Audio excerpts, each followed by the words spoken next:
जय जिनेन्द्र। आज हम साधु परमेष्टि के बारे में सामान्य ज्ञान की बातों को जानेंगे। अब तक हमने अरिहंत परमेष्टि, सिद्ध परमेष्टि, आचार्य परमेष्टि और उपाध्याय परमेष्टि के बारे में जान लिया है। आज हम साधु परमेष्टि के बारे में सामान्य ज्ञान की बातों को पढ़ते हैं। कौन होते हैं साधु? जो मोक्ष मार्ग की साधना करते हैं, जो स्वयं और पर के हित के लिए आत्म ध्यान लगाते हैं, जिनका पूर्ण रूप से आरंभ परिग्रह का त्याग होता है। साधु परमेष्टि के 28 मूल गुण होते हैं। वैसे तो 84 लाख उनके उत्तर गुण भी होते हैं। साधु परमेष्टि को यति, श्रमण, अंगार, मुनि आदि नामों से भी जानते हैं। साधु परमेष्टि के 28 मूल गुण में 5 समिति, 5 महाव्रत, 5 इंद्रिय विजय, 6 आवश्यक और 7 विशेष गुण होते हैं।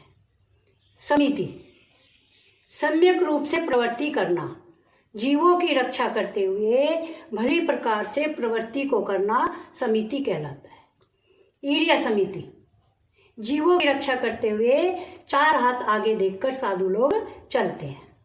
भाषा समिति, साधु लोग हित मित और प्रिय शास्त्रोक्त वचनों को बोलते हैं। ऐसना समिति, सुकुल श्रावकों के घर प्रासुक जल, प्रासुक आहार को वो ग्रहण करते हैं। आधार निक्षेपण समिति, उसमें जो साधुओं के उपकरण होते हैं, पीछी, कमंडल, शास्त्र, उसको वो पीछी से उस स्थान को अच्छे से साफ करके पीछी से झाड़कर जब उसको स्थापित करते हैं, रखते हैं, ताकि कोई सूक्ष्म जीव की हत्या ना हो। प्रतिष्ठापन समिति, जीव रहित स्थान पर मल मूत्र का विसर्जन करते हैं। इस प्रकार ये साधु परमेष्टि की 5 समिति हुई। 5 महाव्रत, किसी भी नियम का जीवन पर्यंत पालन करना, जीवन पर्यंत नियम लेना महाव्रत कहलाते हैं। साधु लोग 5 महाव्रत का मन वचन काया से पूर्ण रूप से पालन करते हैं। अहिंसा महाव्रत, वो पूर्ण रूप से जीव हिंसा नहीं करते हैं। सत्य महाव्रत, वो सत्य वचन बोलते हैं, लेकिन इस तरह के सत्य भी नहीं बोलते हैं जिससे जीवों की हत्या हो।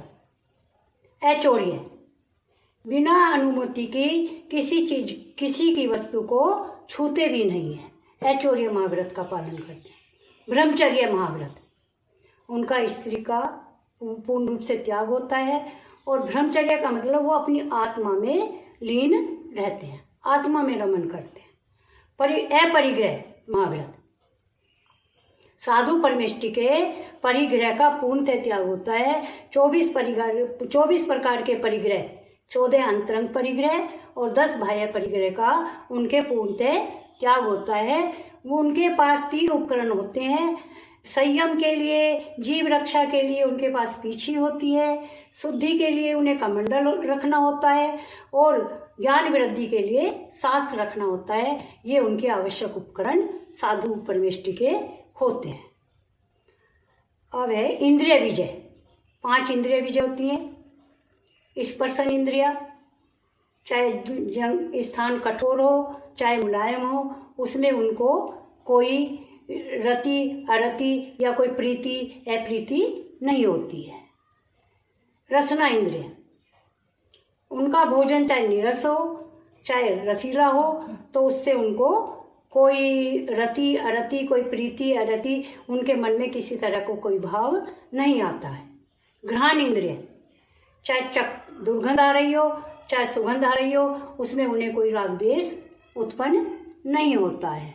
चक्षु इंद्रिय, चाहे अच्छा दिखे चाहे बुरा दिखे, उन्हें मतलब किसी चीज को देखने में किसी तरह का कोई अरति राग द्वेष किसी तरह की भावना उनके मन में, वो समता भाव रखते हैं। चक्षु इंद्रिय से भी उन्हें उनके विजय प्राप्त होती है। कर्ण इंद्रिय, चाहे कठोर शब्द कोई बोले, चाहे कोई प्रिय वचन बोले, चाहे कोई उनकी निंदा करे, चाहे कोई प्रशंसा करे, वो सब में समता भाव रखते हैं। इस तरह ये 5 इंद्रिय विजय साधु की होती हैं। 6 आवश्यक होते हैं साधु के।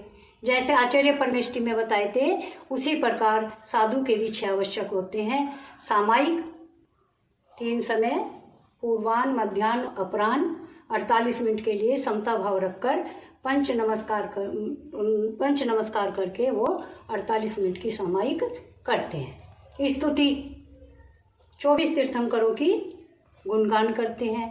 वंदना किसी एक तीर्थंकर की स्तुति करते हैं।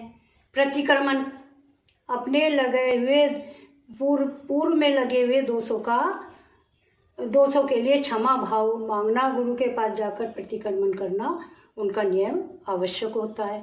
प्रत्याख्यान भविष्य में कोई दोष ना लगे उसके लिए संबद्ध होना। कायोत्सर्ग शरीर से ममत्व त्याग कर वो कायोत्सर्ग करते हैं। ये साधु के 6 आवश्यक होते हैं और 7 विशेष गुण होते हैं जो सभी साधुओं के होते हैं। उसमें ऐचेल्यत्य नग्नता, वस्त्रों का पूर्णतः त्याग होता है।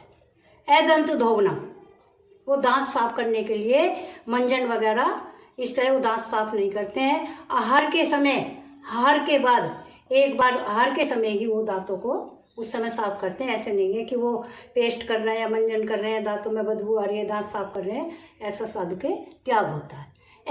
स्नान साधु स्नान नहीं करते हैं, उन्हें अपने शरीर से ममत्व नहीं होता है इसलिए भी नहीं करते और जीव रक्षा के लिए भी नहीं करते। एक भुक्ति एक समय हार लेते हैं। सूर्य उदय से 3 घड़ी बाद और सूर्य अस्त से 3 घड़ी पहले वो एक ही समय जल पान आहार श्रावक के द्वारा दिया हुआ प्रातःकाहार 24 घंटे में एक बार ही ग्रहण करते हैं। स्थिति भोजन वो खड़े होकर हार लेते हैं, बैठकर नहीं लेते और ना किसी दीवार का सहारा लेना है ना कुछ, खड़े होकर अंजलि में हार ग्रहण करते हैं। केशलोच साधु लोग केशलोच करते हैं, दाढ़ी के, मूछ के, सिर के, वो समता भाव से इन बालों को उखाड़ते हैं। और जिस दिन उनका केशलोच होता है क्योंकि उसमें सूक्ष्म जीवों की हत्या होती है, उसमें प्रायश्चित रूप में वो उस दिन का उपवास करते हैं। देखो तो सही साधु की तपस्या। क्षिति शयन एकांत स्थान में एक करवट पर, लकड़ी के पाटे पर या जैसे भी या जमीन पर या चटाई पर, उस पर एक करवट ही सोते हैं, करवट भी नहीं बदलते। ये हमारे साधु के 28 मूल गुण हुए। इनके अलावा साधु की 13 क्रियाएं होती हैं, जैसे 6 आवश्यक हो गए क्रियाएं होती हैं जिसमें पंच नमस्कार, 6 आवश्यक और असई और निसई का प्रयोग। वो किसी भी मंदिर में देवालय में जाने से पहले निसई बोलते हैं और वापस आते समय असई बोलते हैं। इस प्रकार ये साधु परमेष्टि का मैंने आपको बहुत ही संक्षिप्त रूप में बताया है। विस्तृत रूप में बताने के लिए तो बहुत अधिक समय चाहिए और साधुओं की गुणों का तो हम कहाँ तक वर्णन कर सकते हैं। अब हमारा आज का क्वेश्चन है कि साधु परमेष्टि के 3 आवश्यक उपकरण कौन कौन से होते हैं। क्वेश्चन का आंसर आपको कमेंट बॉक्स में देना है। आप जैन धर्म जानिए चैनल से जुड़े रहिए। आपको जैन धर्म से संबंधित अच्छी अच्छी सामान्य ज्ञान की बातें इसमें बताई जाएंगी। जय जिनेंद्र, धन्यवाद।